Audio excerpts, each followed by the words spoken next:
The Fabia is Skoda's offering to the super mini market, and with over 30 direct rivals, it's also one of the most competitive. Look closely underneath and you'll see a lot of similarities with other cars in the VAG group, like the VW Polo, Seat Ibiza and Audi A1. While others are more stylish or luxurious, the Fabia is one of the most rounded cars on the market, with clean, frugal engines, space and practicality, and competitive pricing.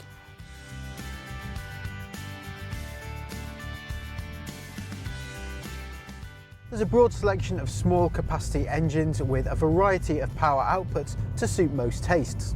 The lower powered 3-cylinder MPI petrol engines are adequate around town, but the 4-cylinder TSI units are better for motorway driving.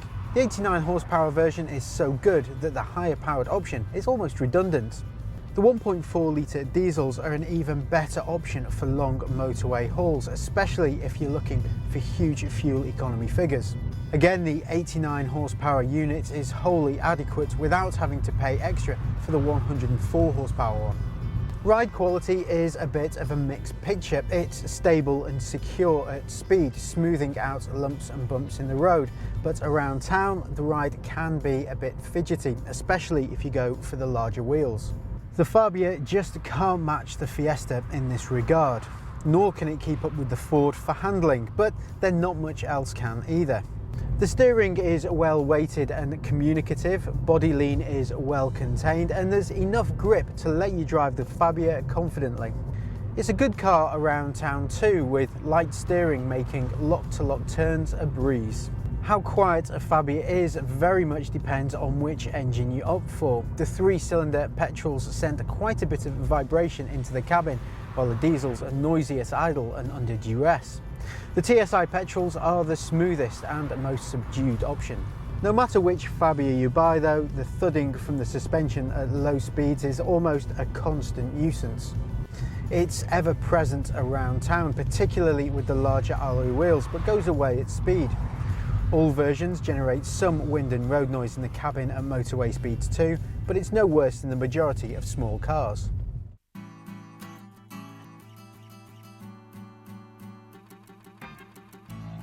Getting a good driving position behind the wheel of the Fabia isn't too tricky either. The seat is adjustable for height with a ratchet down here on my right hand side, and also the steering wheel adjusts for both reach and height.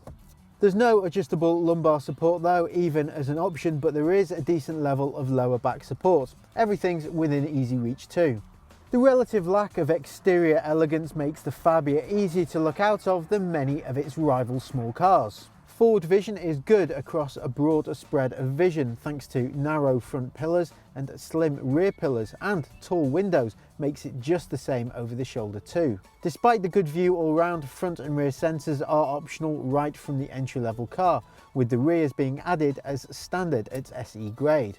All Fabias feature a 6.5-inch colour touchscreen in the centre of the dash. It's a bright, crisp display and it's nicely responsive. The display uses SmartLink technology, which allows you to control your Android or iPhone from the car's touchscreen. Just as the Fabia is unlikely to win any beauty contests for its exterior looks, so on the inside, it is sensible and functional rather than stylish. One thing's for sure though, it feels built to last, even if it lacks the large swathes of soft-touch plastics that feature in some of its rivals. All of the switchgear feels solid, as you'd expect in even bigger Skodas, and for that matter, any of the cars within the VAG lineup. As a result, the Fabia feels a class above many of its rivals.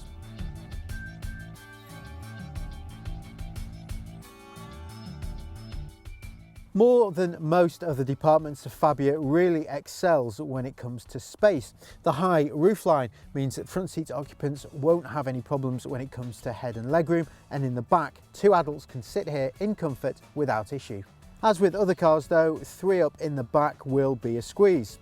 Also, both front and rear doors open wide, which makes for easy access. The door pockets are a decent size too, though a little smaller in the back than the front, and there's decent storage dotted about the cabin too. The Fabia's 330 litre boot is one of the biggest in its class. In fact, it's so big it puts some cars from the class above to shame. It's not just its capacity that impresses though, it's also a practical square shape with a wide opening and low lip that makes loading bulky items easy. Unfortunately, when folded, the rear seats don't lie flat, but instead create a hefty step in the boot floor. It's disappointing that Skoda doesn't offer a variable boot floor on the hatchback, even as an option, especially as the Fabia estate can have one added.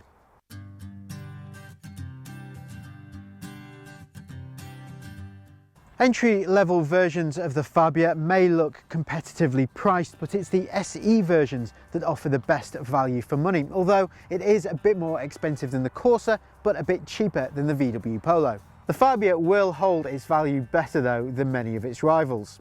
Running costs are a major plus, as all models have good emissions and economy. Company car drivers will want to consider the diesels, especially the lower powered version, which emits just 88 grams per kilometre of CO2. It also promises over 80 miles per gallon, although our real-world true MPG tests peg this at a slightly more sober 57.7 miles per gallon. Entry-level S trim misses out on some kit most people would consider the norm these days, but it does come with Bluetooth and a digital radio. Upgrading to SE trim brings in alloy wheels, aircon, rear parking sensors, automatic emergency braking technology and a leather steering wheel and gear lever, so it's worth the upgrade.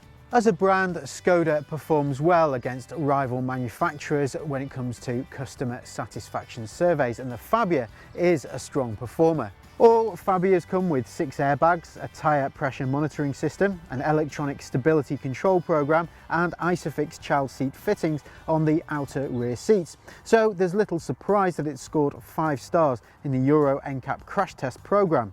There are perhaps more stylish Super Minis out there, and the low-speed ride might be a little iffy, but few cars are as well-rounded as the Skoda Fabia.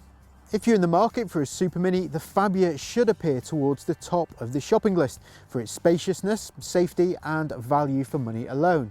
To find out more information, search for the Skoda Fabia on whatcar.com, and to keep up to date with all our latest video road tests, click subscribe.